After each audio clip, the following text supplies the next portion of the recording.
Excited ba tayo na manginain ng spiritual food na inihanda ng Diyos para sa atin? So, let's hold on to our Bible.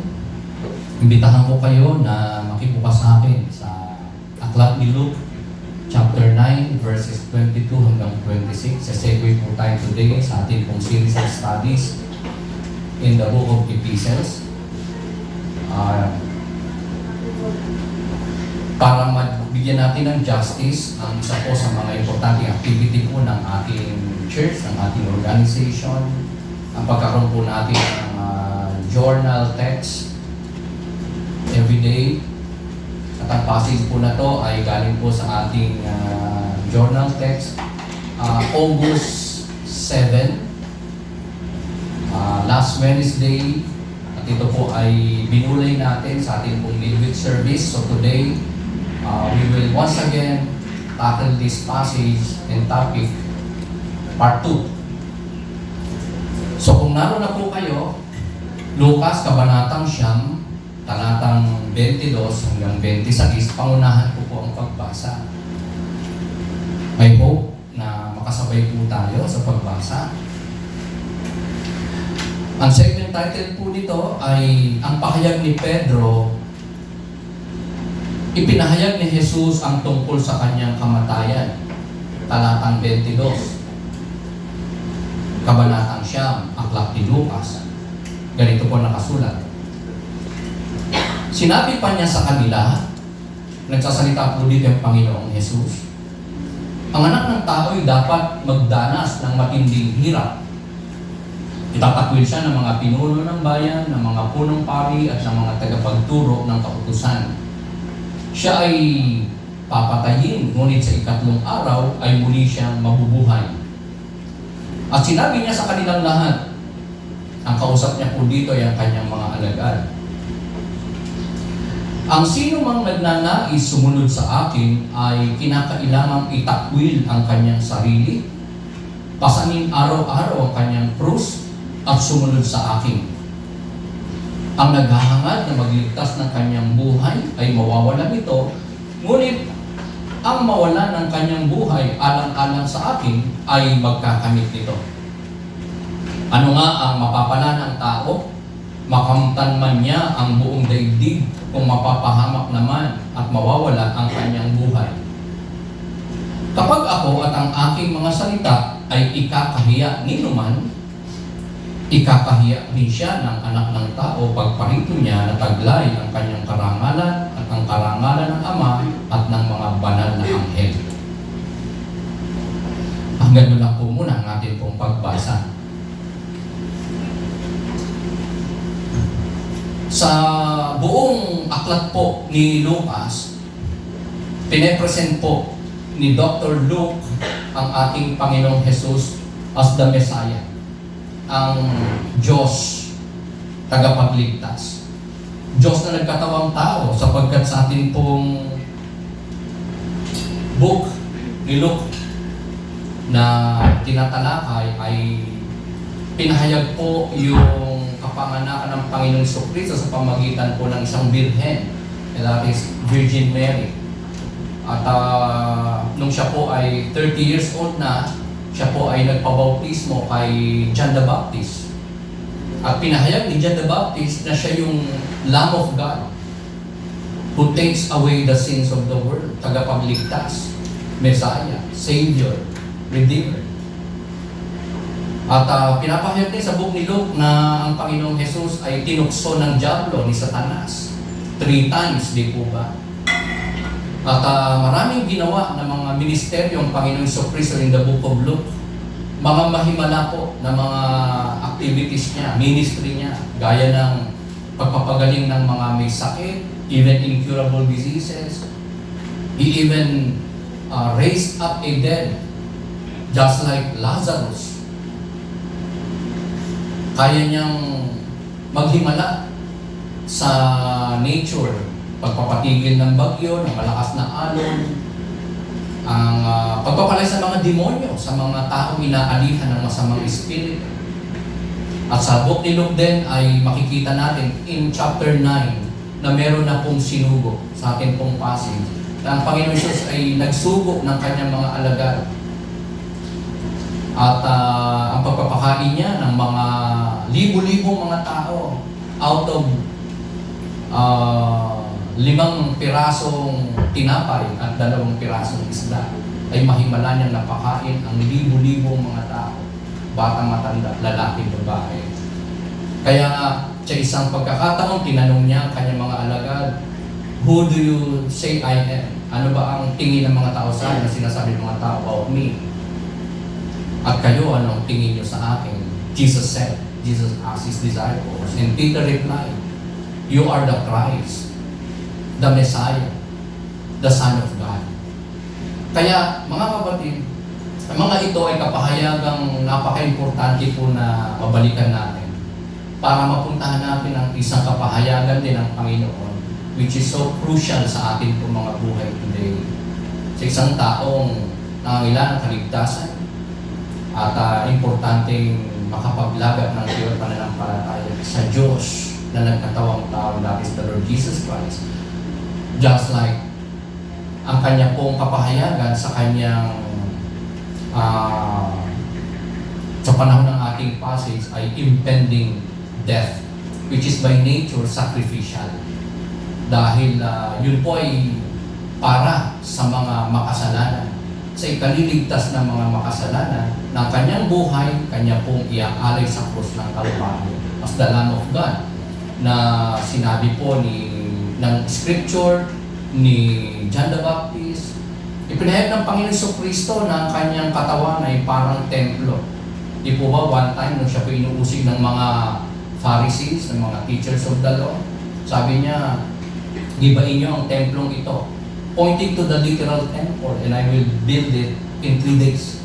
Pero kanyang tinutukoy doon ay walang iba kundi ang kanyang katawan na pag pinatay o namatay ay muling mabubuhay after 3 days. Sa wilderness, sa panahon ni Moses, ganyan din po inilarawan ng Panginoon Jesucristo as Messiah, na nung sila po ay nagrebelde sa Panginoon, sila ay pinadala ng Diyos ng plague sa pamamagitan ng mga makamandag na mga ahas at napakarami pong nangamatay. At ang solusyon ng Diyos, sino man ang tumingin sa tikin o sa bronze serpent na pinagawa ng Diyos kay Moses ay maliligtas. So that points once again to the Lord Jesus Christ in the New Testament time, a typology ng ating Panginoong Jesucristo in the Old Testament time na naganap po in the New Testament time, kung saan si Kristo po ay nabayubay sa krus at sino mang sa Kanya po ay manampalataya, magtiwala, ay makakasumpong ng kaligtasan ng kanyang kaluluwa. Even Jonah ay ginamit ng Panginoon Jesucristo as typology ng kanya pong impending and sacrificial death on the cross. Kung paano si Jonah nung lulunin ng isang malaking isda 3 days and 3 nights ay nasa belly ng big fish. Same is true with the Lord Jesus Christ, na 3 days, after 3 days, na mamatay ay muling mabubuhay. Kaya nga sabi ng Panginoon Jesucristo sa mga alagad niya, in our passage, He said to them, "The Son of Man must suffer many things and be rejected by the elders, chief priests, and teachers of the law, and He must be killed, and on the 3rd day, be raised to life." So, ito yung unang-una na pinahayag ng Panginoon Kristo sa kanila, ang kanya pong impending death, which is by nature sacrificial. Kaya nga, there was a time na nung sabihin niya to, yung una niyo pong sabihin ay ang reaction ni Peter sa book ni Mark ay hinila niya ang Panginoon Jesucristo sa tabi nung sabihin ng Panginoon na siya ay mamamatay sa krus, papatayin ng mga religious leaders. Shocking po yun at hindi nila mapaniwalaan at ayaw nila. Sa panguna ni Pedro, ang sabi niya kay Lord, hindi pwedeng mangyari sa inyo, wow, hindi kami papayag na kayo mamatay sa krus. Pero ang sabi ng Panginoon, "Get behind me, Satan. Hindi mo nalalaman ang kalooban ng Diyos." Yun ang kailangang maganap. Gaya dito, sinasabi po dito, na unang inihayag ng Panginoon ang kanya pong sacrificial death on the cross. Pero for now, hindi po natin magiging sentro ng pagtatalakay ang sacrificial death ng ating Panginoon. Simply because ang kausap po ng Panginoon in our passage sa kanyang mga alagad, ang mga believers. So, we will be discussing about the sacrifices not of the Lord Jesus Christ. Though matatouch po natin yan from time to time, pero what I'm pointing today, and I would like to share with you, are the sacrifices of the believers, of the disciples. Ang mga kausap ng Panginoon, ng mga tagasunod niya, mga alagad niya, at mga mananampalataya ng ating Panginoon. So, what are the necessary sacrifices that the disciples of the Lord must do? Kasama po tayo dito simply because like the disciples of the Lord, sila Peter, yung 12 po, ay mga disciple ng Panginoon. Ang ibig sabihin ay alagad. Ang ibig sabihin ng disciples ay tagasunod, alagad, lingkod. And so with you and me, tayo din po ay disciple ng ating Panginoon. Kung tayo po ay sa Kanya nananampalataya, nagtitiwala, naniniwala bilang Diyos, Panginoon, tagapagligtas ng ating pong mga kaluluwa. Sabi mo sa katabi mo, disciple ka din. Parang hindi natin masabi eh. Okay. Sa mga naniniwalang ikaw ay alagad ni Lord, listen to this message dahil importanteng malaman natin o ma-remind po tayo sa mga sacrifices na importante pong hindi lang maalala, kundi magawa po natin.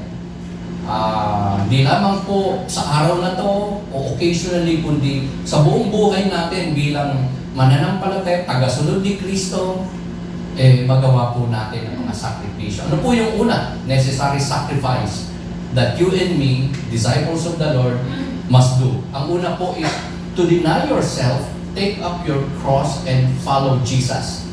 Yan po yung makikita natin sa ating passage sa verse 23. Sabi kasi ng Panginoon doon, if I may read again, if anyone would come after me, he must deny himself. Yan po, hinailan ko pa po, ginuhitan ko po, and take up his cross daily and follow me. Yan. So, ipinakita po ng ating Panginoon, inilatag ng Panginoon sa kanila, sa kanyang mga alagad, ang napakahigpit, medyo mabigat-bigat na requirements ng ating Panginoong Kristo about discipleship. Patungkol sa pagiging tagasunod, lingkod, servant ng Panginoon. Man din ay para sa bawat isa po sa atin. So, ang pagkakatawag po ng Diyos sa atin ay hindi po para paluguran ang ating pong mga sarili, kundi magkaroon po tayo ng self-denial. Pagsabi nga po natin, self-denial. Self-denial. So, the gospel is a call for self-denial and not a call for self-fulfillment. Kasi marami po ang nagtuturo at naniniwala na mga mananampalataya na ang pagkakataon ng Diyos sa atin ay puro masaya, mabubuting bagay. Kaya nga po, merong naghahanap na katuruan, yung health and wealth prosperity preaching.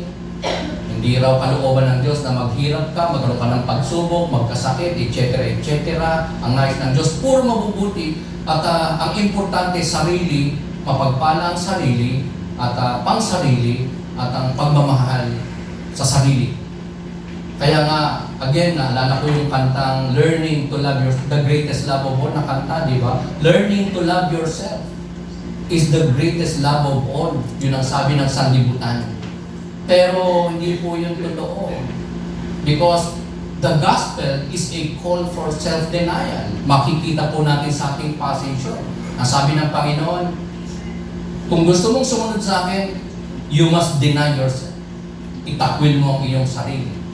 Kaya ang self-denial ay malalaman natin, dapat nating maalala na pagdi-deny sa mga worldly values, activities, at mga katuruan. Ang worldly values sa ating panahon ay kung ano ginawa sa iyo, gawin mo rin. ngipin sa ngipin, laman sa laman. Di po ba? Ang paghihiganti, yan po, worldliness po yan, worldly values po yan, lagana po yung ganyan. Siraan, di po ba? Para maging pangunahin, whatever it takes, gagawin, kahit hindi kalooban ng Diyos, kahit masama. So, worldly values, such as these examples, mga kapatid, ang pakikiapid, ang pakikipamatok, ang sex outside marriage, ang relationship ng babae sa kapwa babae, lalaki sa kapwa lalaki, ang pagkapuot, ang kasamaan, ang godlessness na makikita po nating laganap in our modern time na pagre-rebelde sa gobyerno, sa magulang, sa anak, sa mga nakatataas, sa mga superior, sa mga authorities. Sa simbahan ay maaring may ganyan din pong nangyayari sa churches of God. Godlessness in the form of unsubmissiveness, pagiging independent negatively, ang pagiging uncooperative, pagiging lazy, pagiging hindi po obedient sa kalooban ng Panginoon, sa kanyang mga responsibility, duty na ina-expect, iginawan po sa lahat ng mananampalataya. That is why ang godlessness po ay laganap in our world at maging sa simbahan ng Panginoon. So, mga kapatid, denying yourself is so important na ma-remind po tayo, malaman natin. Because napakalawak po ng scope ng pagtatakwil sa sariling sinasabi ng Diyos para makasunod po tayo sa Panginoon. Ito po yung hindi natin pwedeng ipantay, lalo na gawin higit kaysa sa Diyos ang atin pong mga mahal sa buhay. That is one good example. In Luke 14:26, sinabi po doon na sino man ang umibig sa kanyang nanay, tatay, kapatid, anak, magulang, kaibigan, sama na natin, negosyo, trabaho, everything na pwede mong pahalagahan sa iyong buhay, pinapahalagahan mo, pinapantay mo sa Diyos, okay, higit mo pang pinapahalagahan kaysa sa Diyos, ay isa pong forma ng hindi pagtatakwil sa sarili. So, if you're able to prioritize God over and above your jowa, trabaho, negosyo, concern, sarili, damdamin, kaisipan, talino, pangarap sa buhay, magulang, kapatid, kaibigan, best friend, yan po ay isang pagtatakwil na masasabi sa atin po mga sila, denying yourself. Di ba? Minsan, hirap tayo dyan eh.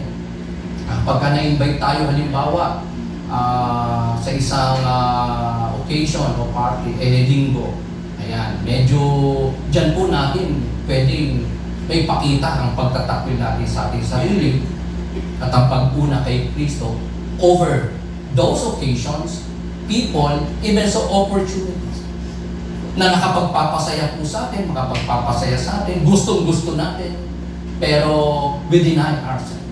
Amen? And we prioritize God, the Lord Jesus Christ. That we are willing to lose even our life para sa Panginoon. Not just our families and everything that we have. Any opportunities, we are willing to lose just for the sake and glory of our Lord and Savior Jesus Christ. Alam niyo, minsan sa tao, dahil kailangan ng kayamanan o pera o material things o material blessings, worldly blessing, yung iba kasi napofocus na doon.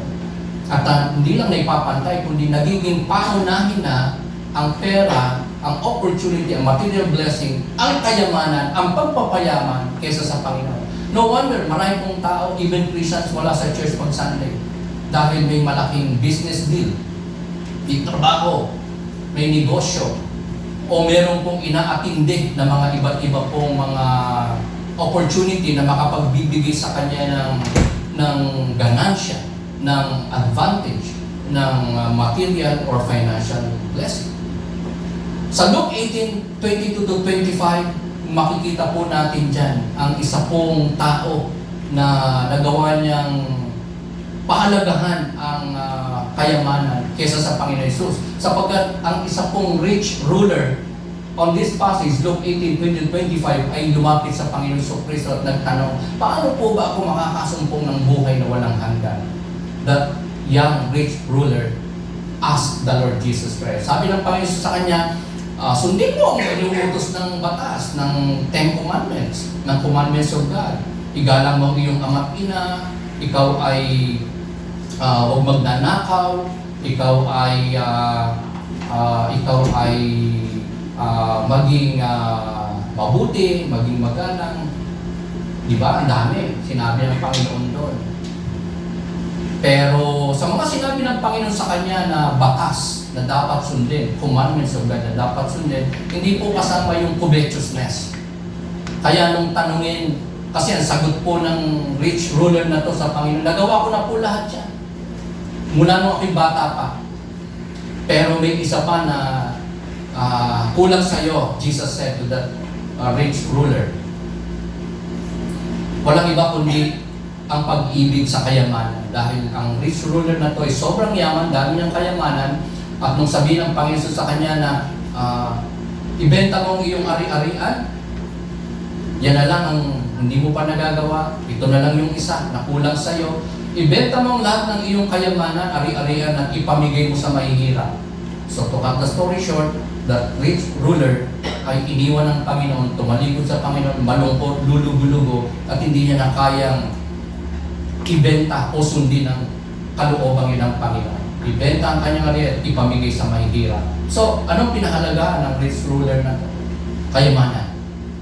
Nang higit sa Panginoong Kristo, nang higit sa salita ng Diyos, nang higit sa kalooban ng Diyos, nang higit sa kaligtasan ng kanyang pong kaluluwa. And that is the Lord Jesus Christ.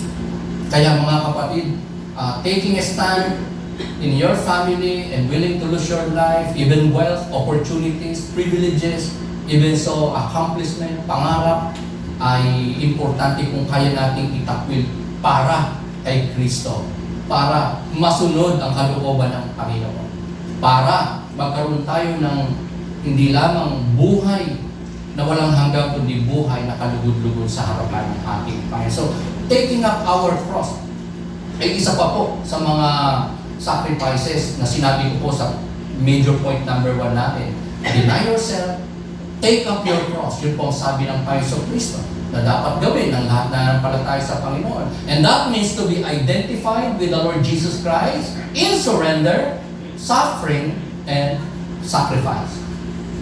Di po ba nung ialay ni Kristo kanyang buhay sa krus, yun po ay pagsusuko ng kanyang sarili sa kalooban ng Ama.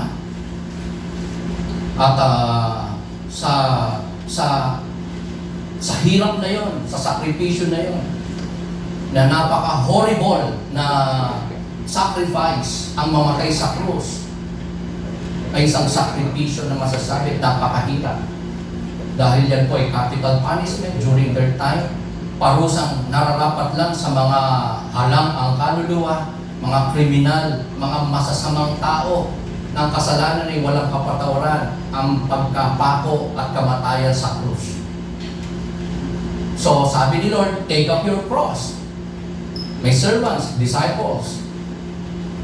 Ibig sabihin, sila po ay dapat aware bilang tagasunod ni Kristo, mananampalataya ni Kristo, na sila ay hindi lamang po dapat may kabatiran sa kanilang kakaharapin pong sakripisyo, pagsusuko ng sarili, mga sufferings, iba't ibang sufferings, persecution, kahirapan, kundi even kamatayan.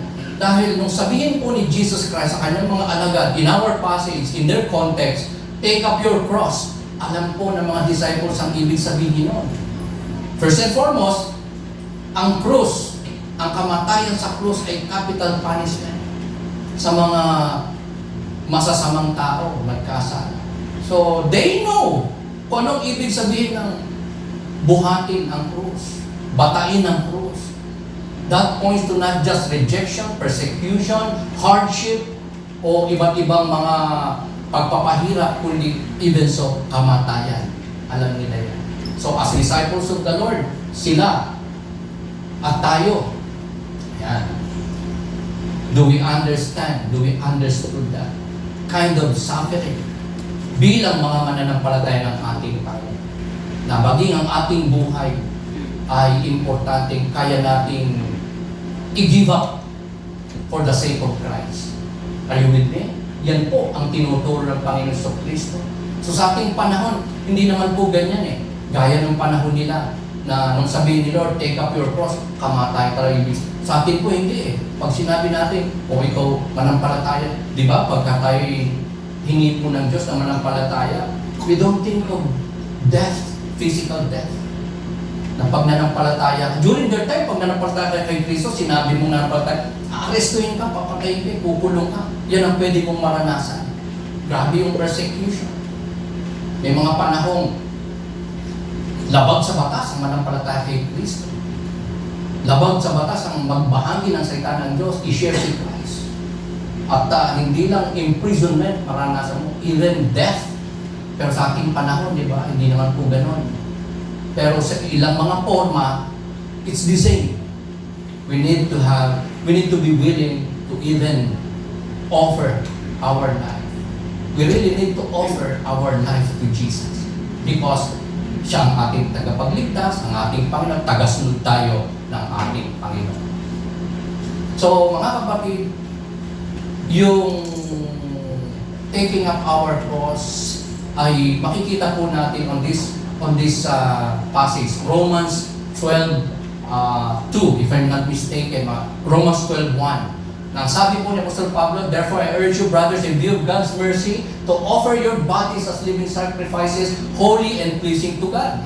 This is your spiritual act of worship.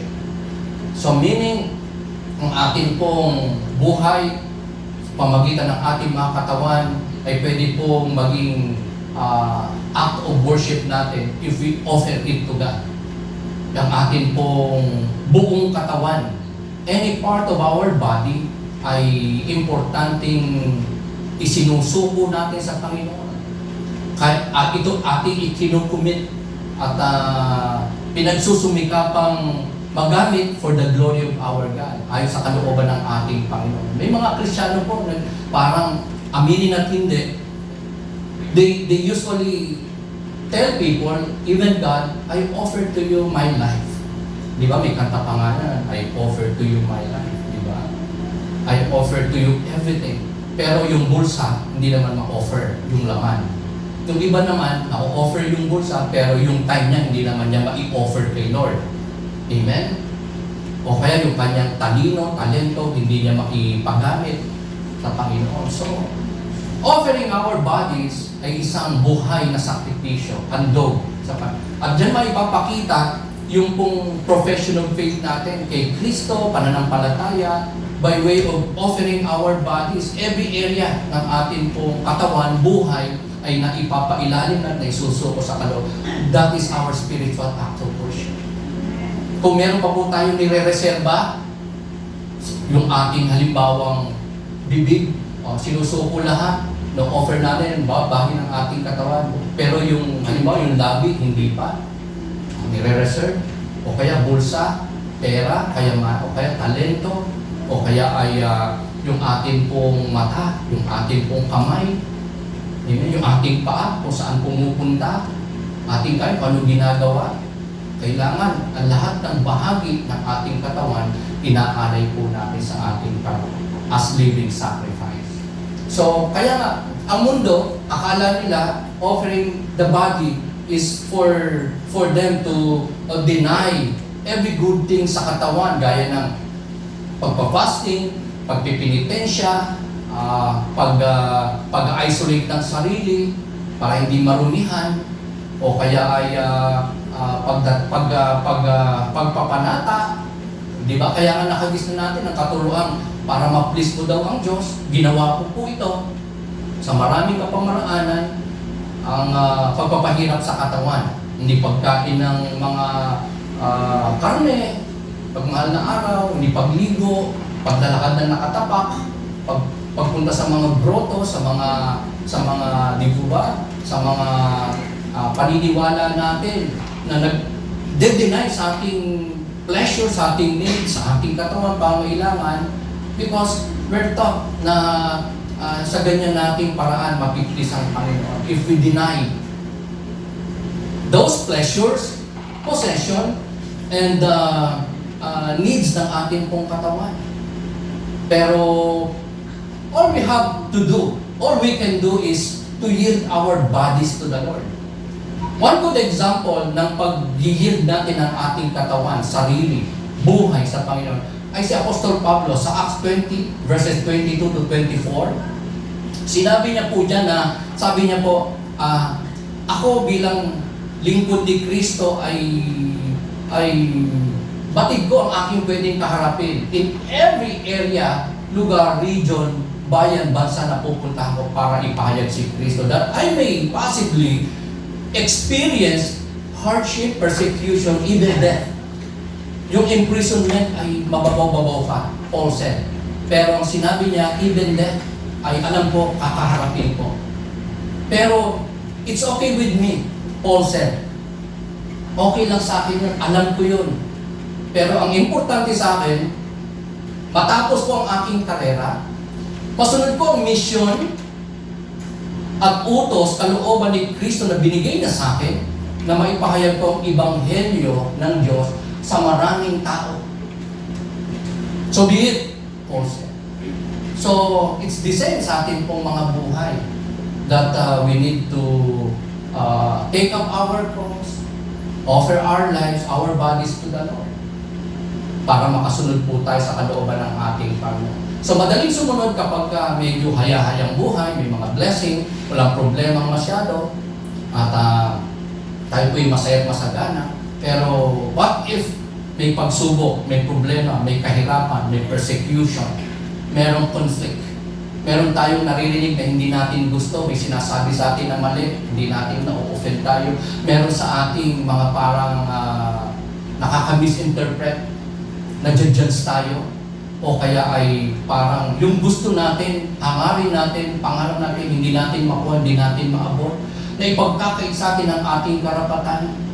Mga sitwasyon po na napaka-difficult, napakahirap, mahirap.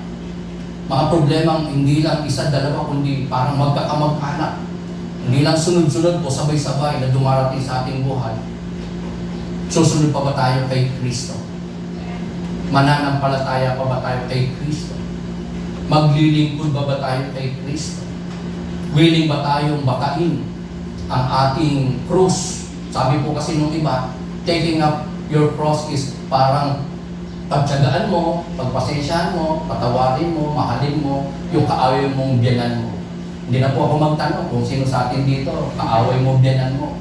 At sasabihin ng iba, ang cross kong pasan-pasan yung biyanan ko. Napaka-mitikulosa, napaka-dominante, napaka-pakialamera.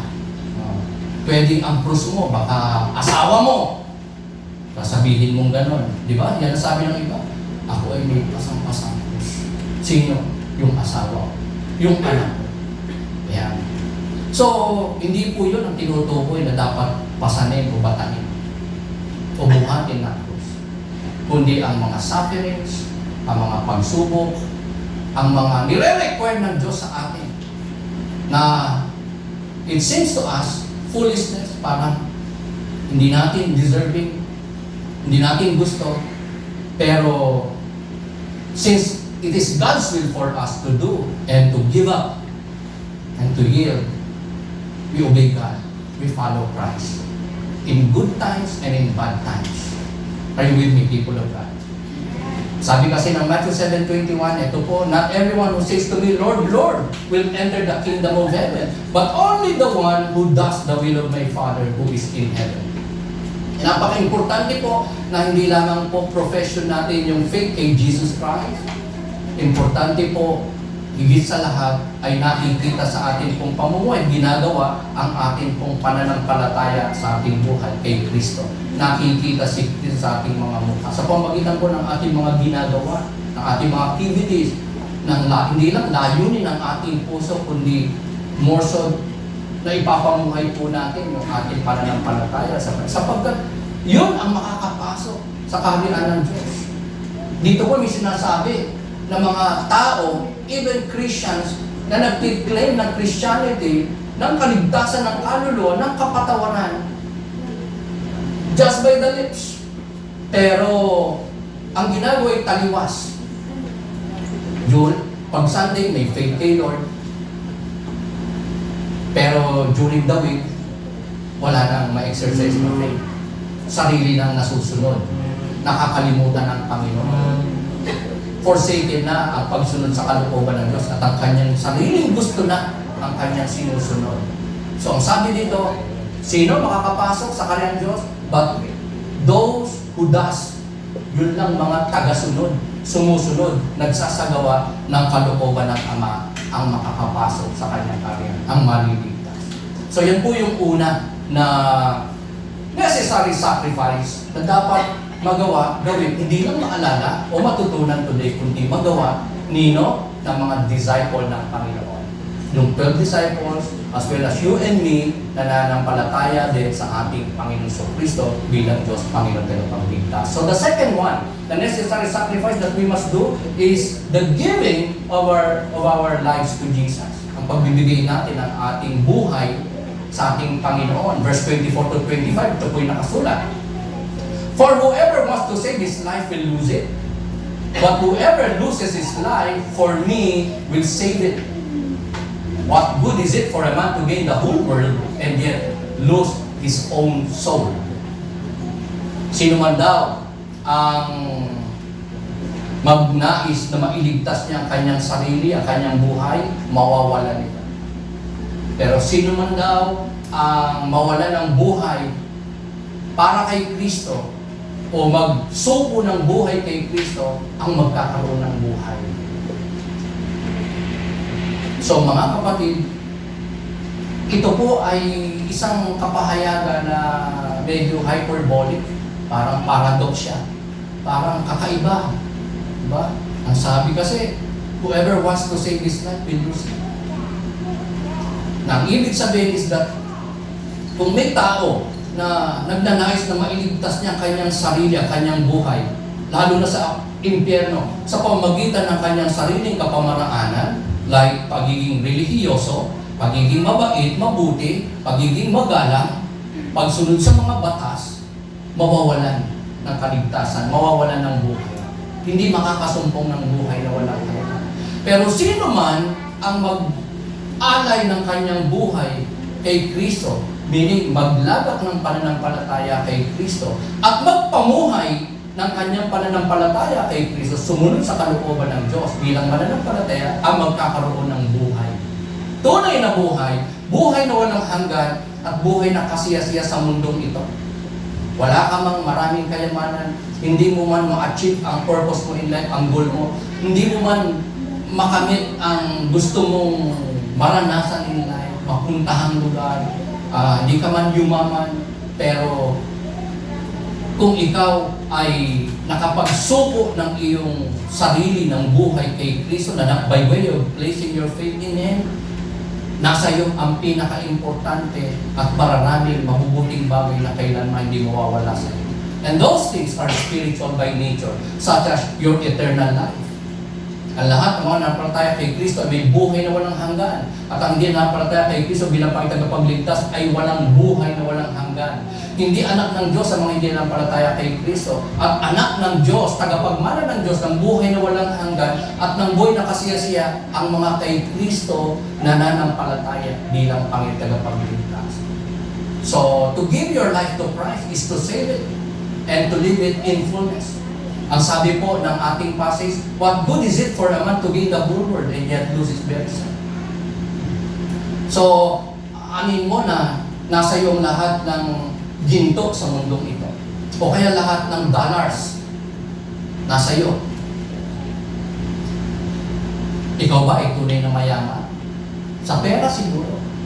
Pero sa buhay na totoo, sa buhay na walang hanggan, sa buhay na meron ka sa harap ng Diyos, kahit nasa iyo ang lahat ng pera sa mundo ito, kayamanan, katanyagan, kalakasan, kagandahan, nasa iyo na lahat, ang buong sanlibutan, mahirap ka pa rin, apart from Christ. Mahirap ka pa rin if you don't trust the Lord Jesus Christ as your Lord and Savior.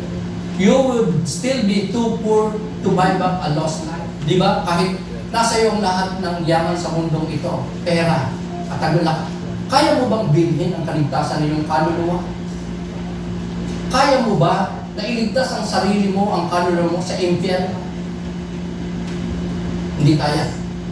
Walang sasapat na halaga. Though, nakagisnan po natin ang katuruan na yan. Ako po, ginawa ko ng matagal po yan. Nung wala pa po ako sa tunay na pananampalataya. Ako po, palasimba, 3 times a week. Dumadayo pa po ako sa mga mahimala pong mga simbahan, grotto, rebulto. At pag nagsisimba po ako po ay pag nag-offering, hindi po kumakalansing. Sanay po tayo dyan, di ba? Pag tumikot na yung busikot, di ba? Pag nagsimba tayo, ulong natin, barya-barya po. Ako po, hindi kumakalansing. At pag kumalansing man, mga kapatid, hindi po 1 piraso, hindi po 3 piraso, 1 dakot. Alam niyo po, during my time, 30 years ago, more than 30 years ago, baka less than 4 decades ago, nung ako po ay nagsisimba pa in my old life, old religion.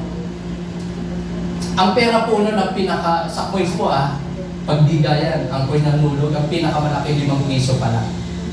Ngayon po may 20 na di ba? Pero pag barya po ang aking in-offer, madalas po, hindi tumutunog kasi buo. Pag barya naman, hindi ilang piraso, 1 dakot. Tigli 5 piso pa. Bakit? Bakit marami?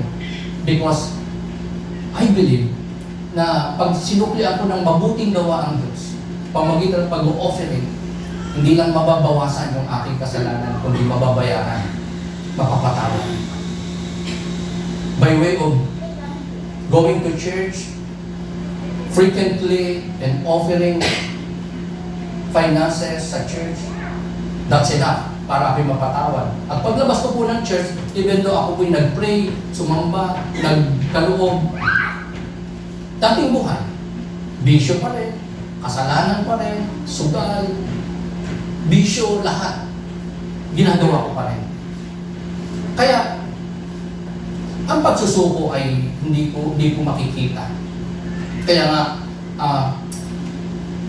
one would still be too poor kahit mapasayo ang buong sanlibutan. Hindi mo kayang bayaran ang iyong kaligtasan. Hindi mo yan mabibili.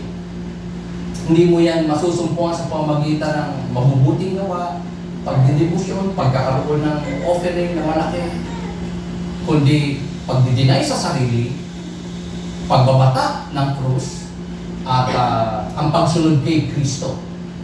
Ang isang kalugod-lugod na buhay sa Panginoon, may kaligtasan at may kapayapaan at katagumpayan in this life. So, be ready to give everything what God asks.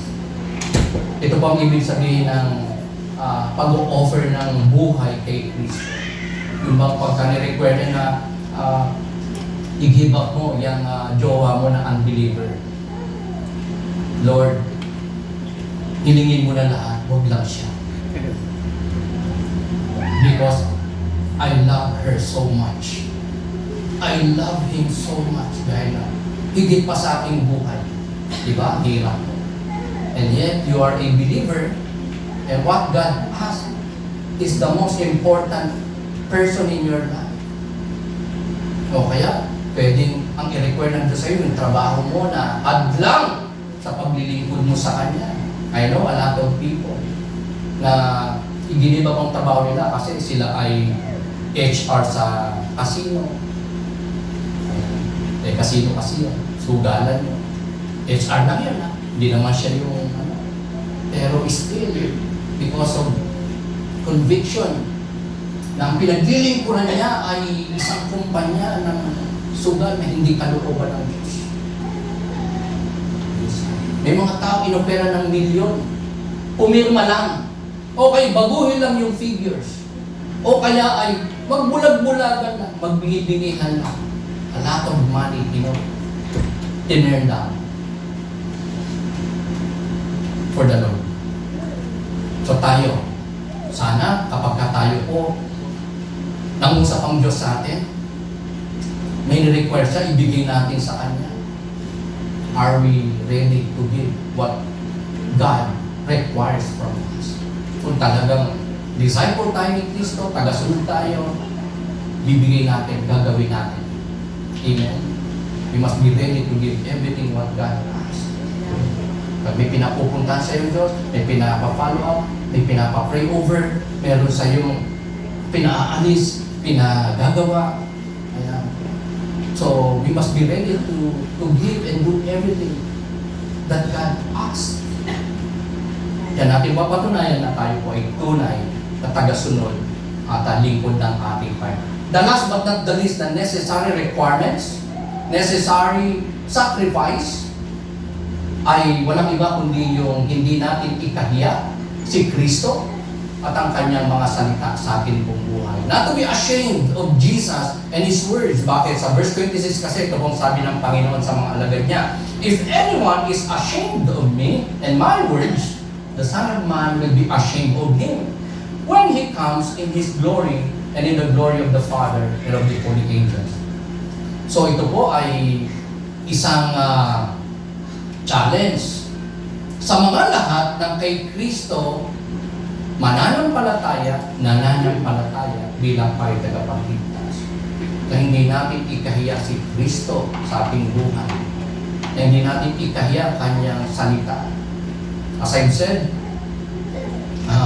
para na rin natin ikinakahiya si Kristo kung hindi natin kayang magbitbit ng Bible papunta sa church, magdala ng Bible. Yung iba nagdala pero nakasupot, nakatago, hindi mabuklat sa public, sa harap ng tao. Okay?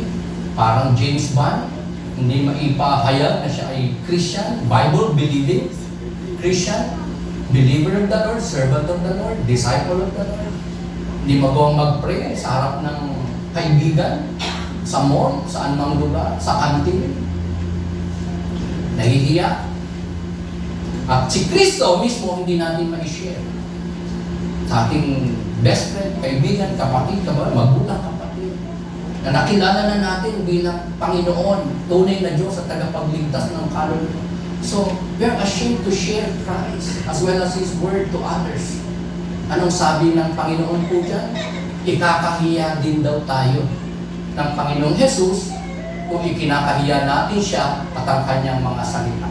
Alam niyo po, ang isang synonym ng ashamed is duwag. Pakisabi mo nga sa katabi mo, huwag kang duwag. Diba? Minsan, hindi lang nahihiya, ibahagi si Kristo, i-share si Kristo, ipakitang tayo ay managaya ni Kristo, at i-share ang kanyang salita, ang ating paniniwala about His words, about His commandments. Kundi, natatakot tayo. Natatakot ang mga alagad, lingkod ng Panginoon. Na ipahayag si Kristo, ipatutuo si Kristo, ibahagi ang salita ng Diyos na kapagliligtas ng kaluluwa, at naduduwag. Dahil sa takot, hindi lang hiya, kundi takot na masasabi nating karuwagan. Alam niyo po, yung pagiging duwag, isa po yan sa mga hindi pinapapasukin ng Diyos sa kanyang kaharian tayo sa langit. Ang mga taksil, ang mga manggagaway, ang mga mangangalunya, kasama po ang duwag. Ang mga duwag. Mga duwag. Yun yung mga ikinahihiya si Kristo o mga walang pananampalataya kay Kristo. Kung may pananampalataya man, pero ikinahihiya natin. Hindi natin kayang mag-witness para kay Kristo. Magpatuto para kay... Sumunod sa kalooban ni Kristo according to His Word na nakikita ng iba. Dahil takot tayo makantsawan. Masabing, ang banal mo naman. Para kang banal na aso. Santong kabayo. Tatakot tayo masabihang, born again ka na pala. Praise the horse, praise the rope. Aba, huwag po tayo mahiya. Because what we have found is a treasure that is lasting. And that is the Lord Jesus Christ. Kaya manang kailanman, hindi mananakaw sa atin, hindi mabubulok, hindi mawawala. Mananatiling nasa atin. And that is God. Our Lord and Savior, Jesus Christ. So anyone who is ashamed of Christ will never take up a cross and follow Him. Kaya nga, ito ang isang palatandaan ng isang tunay manampalataya sa Panginoon. Siya ay may kakayanang itakwil ang sarili, i-commit ang sarili sa Panginoon, ang katawan, pahalagahan ang Diyos kaysa sa magulang, anak, kapatid, kapitbahay, jowa, best friend, anak, o sa kayamanan for the sake of Christ. So kung tayo, mga kapatid, ay magkakahiya kay Kristo at sa Kanyang salita, ikakahiya din po tayo ng Panginoon. Yan po ang sabi. Ito po yung kauna-unang sinabi ng Panginoon ng Kanya pong muling pagbabalik. Diba? Sa ating passage, ayan po. When He comes in His glory, in the glory of the Father and of the holy angels, ikakahiya din daw ni Kristo yung mga magkakahiya sa Kanya, yung mga magiging duwag, yung mga hindi susunod sa Kanyang kalooban, man din ng mga mananampalataya. So, yan po ay magiging kahihiyan natin pagdating ni Kristo. Mahihiya po tayo. Magkukubli tayo. Pipilitin daw ng tao na daganan siya ng bundok o magtatago sa kuweba o kaya ay takpan nyo ko, i-cover nyo ko. Diba sa basketball may cover? Diba? Yan. I-cover nyo ko. Sana madaganan ako ng bundok kasi hindi ko kayang tagalan ang presensya ng Panginoon. So, sa second coming ng Panginoon, mga tao na hindi nanampalataya ay mapapahiya. Sasabihin ng Panginoon, away from me. I never knew you. You evildoer, you wicked, you lazy servant. Doon ka sa kadilimang walang hanggan kung saan may pangangalit ng mga bagang at may walang hanggang kaparusahan. Mahihiya po tayo. Di ba ganyan tayo pag may nagawa tayong kasalanan kahit maliit lang? Parang hindi tayo makatingin sa kapatid, hindi tayo makasimba, hindi tayo makatayo, hindi tayo makapag-pray. Marami po tayo hindi kayang gawin na parang nahihiya tayo, lalo na sa ating Panginoon. Kaya dapat nating i-overcome. When we sin against God, maliit man o malaki, confess it, repent of it, turn to God again, lapit uli, i-overcome natin yung guilt feelings, i-overcome natin yung condemnation ng diablo sa ating mga puso, at pilitin natin gawin kung ano yung parang hindi natin gustong gawin, ayaw natin gawin, nahihirapan tayong, and that is to come to God in worship, adoration, thanksgiving, praises, and service. Are you with me? Okay, bilang mga mananampalataya. So, an insight na i-share ko po sa inyo, bagamat iisa, pero medyo loaded po ito. So, bear with me. Pwede ba nating basahin sabay-sabay? Ready? 1, 2, and 3. We are not saved from our sins because we take up a cross and follow Jesus, but because we trust the Savior who died on the cross for our sins. Those who follow Jesus will shine brightly in eternal life. So, ito pong paniwala sa libutan, just like me before. Sa pamagitan ng mabubuting gawa, pagiging relihiyoso, pagkaroon maraming religion, pagsisimba, pag-aabuloy, pagiging magalang, mabuti, masunurin sa batas, sapat para magdala sa atin sa langit. Hindi po yun. Ang nakapagliligtas, magdadala sa atin sa langit, magbibigay sa atin ng buhay na walang hanggan, ay ang atin pong trust sa Savior, and that is the Lord Jesus Christ.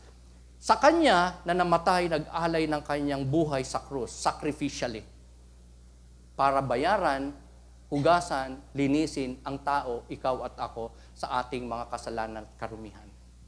So ang nakapagliligtas ay ang atin pong pananampalataya kay Kristo. Grace ng Diyos kapag ka nagawa mo manampalataya kay Kristo. Kasi ang tao po'y spiritually dead in sin. Kaya walang spiritually dead na makakalapit kay Lord. Makakapaglagak ng kanyang pananampalataya. So if you are able to place your faith, to believe in the Lord Jesus Christ, your Lord and Savior, kumilos ang Holy Spirit sa puso mo, sa buhay. Binigyan ka ng enlightenment, enabling, at ikaw ay nabuhay, na-regenerate. That is why nakilala mo ang Diyos, nagawa mo at ngayon naglilingkod ka, sumusunod. May desire ka talaga sa Diyos, sa Kanyang salita, sa Kanyang kalooban. Because you trusted God. That is God's grace. Ibig sabihin, isa ka sa mga sinabi ng Old Testament Scriptures na pinili. May mga pinili po ang Diyos na in due time, tinatawag niya para manampalataya. Kung kailan ka nanampalataya kay Jesus Christ, yan yung panahon na ikaw ay na-born again, na-regenerate, binuhay na maguli ng Panginoon from a spiritually dead condition in life. You're blessed. We are blessed. If we are able to trust our Savior who died on the cross for our sins. At meron po tayo napaka-bright future, not just in this life, kundi in the life to come. Na sa kalangitan, sa kaharian ng Diyos, tayo po ay magniningning. Hindi lang mabubuhay, kundi magniningning, maghahari, kasama si Kristo, magpasawalang hanggan. Can we say amen to that? So I would like to close on this emphasis and proposition. Ang ginamit ko po ay yung pong atin pong mga major points. Yung mga necessary sacrifices that disciples of God like you and me, dapat natin magawa. Number 1, ano na po yun? Deny yourself, take up your cross, and follow Jesus. That's number 1 na emphasis and proposition po natin. Number 2, give your life to Jesus. Ibigay mo buhay mo kay Kristo. Ipailalim mo kay Kristo buhay mo. Amen. Huwag mong pahalaga ng buhay mo ng higit o kapantay ni Kristo. Ang importante, maging pangunahin sa ating buhay si Kristo. At ang ating buhay na ito, mahal natin, katawan natin, everything, ay dapat tinedevote, inaalay natin sa ating Panginoon. Amen. The last but not the least, number 3, don't be ashamed of Jesus and His words. Huwag nating ikahiya si Kristo. Huwag tayong maging James Bond, na hindi alam ng iba na tayo Christian na, nagsisimba dito. Ipag-imbita natin ang ating pagsisimba sa gawain ng Panginoon. I-share natin sa social media ang ating faith. At ipalaganap po natin ang pangalan ni Kristo, ang kanyang kalooban, ang kanyang pagliligtas, ang kanyang mga kautusan, man din ang kanyang mga salita. So, ang mga ito, mga kapatid, as I close, okay, magtatapos na po ako dito. Ito pong 3 na sacrifices na importanteng magawa po natin bilang mga tagasunod ni Kristo, disciple ni Kristo. Gaya po nito, ayan. Number 2, sacrifices. Number 3, ayan. Ang lahat ng ito, mga sacrifices na ito, mga kapatid, ay imposibleng magawa natin on our own. Kailangan natin ang kapangyarihan ng Holy Spirit. You cannot do those sacrifices on your own power, initiative, volition, resources, skill, kaisipan, karunungan, kakayanan, pamamaraan. Never. Hindi natin kayang gawin yan. You need to have the power of the Holy Spirit in your life. We need to have the power of the Holy Spirit in us. Paano tayo magkakaroon ng Holy Spirit? Manampalataya ka kay Kristo bilang Pangitagapagligtas, and the Spirit of God will reside in your heart and life.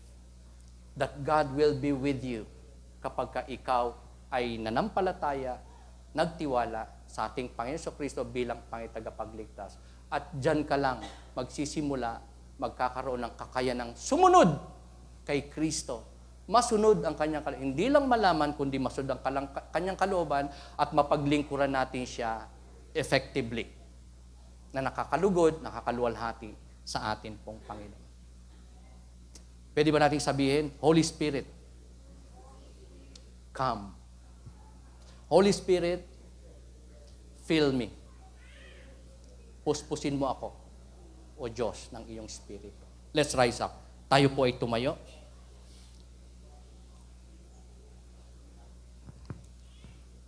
Sacrifices. Thank God. Pinahayag po sa atin ng Diyos sa mga sacrifices na importanteng malaman natin, matutunan natin, maalala natin, and most of all, magawa po natin. But we need the Holy Spirit. So sa atin, ang mga believer na ng ating Panginoon, disciple ka na ni Lord, tagasunod ka ni Kristo, lingkod ka na ng Panginoon because of your faith in the Lord Jesus Christ, we need to be abiding and yielding to the Spirit of God na nilagay niya sa ating mga puso bilang mananampalataya. Because the Holy Spirit na nasa atin ay pwede pong matanikalaan, pwede pong hindi makakilo sa ating buhay, pwede pong mag-grieve kung tayo po hindi magko-cooperate, kung tayo po hindi susunod, kung tayo po susuway sa kalooban ng Diyos. sa utos ng Diyos, sa nire-require ng Diyos, sa hinihiling ng Diyos sa ating buhay through the Holy Spirit, through the Word of God. Kaya we really need to invite the Lord Jesus Christ, pumasok sa ating puso, manahan sa ating buhay, maging Panginoon ng ating buhay, driver ng ating buhay, hari ng ating buhay from now on. And the Holy Spirit will reside in you and give you enabling, not just to know God more, but most of all, to be able to obey God, to serve God, to be acceptable to God, to be effective sa atin pong paglilingkod sa ating Panginoon. Because as disciples of God, we are doers of God's Word. We have to obey God sa atin pong mga buhay. Sa abot ng ating makakaya, sa tulong ng banal na Espiritu ng atin pong Panginoon. Sambahin natin siya, kilalanin natin siya, imbitahan natin siya, paghariin natin siya, hayaan nating malaya na makakilos ang Diyos sa ating mga buhay sa pamamagitan ng Kanyang Espiritu. As we yield, as we cooperate, as we commit, as we devote ourselves, our lives, everything in us sa atin pong Panginoon tagapagligtas in the power of His Spirit. Palakpakan po natin ating Panginoon. Let's sing to God once again.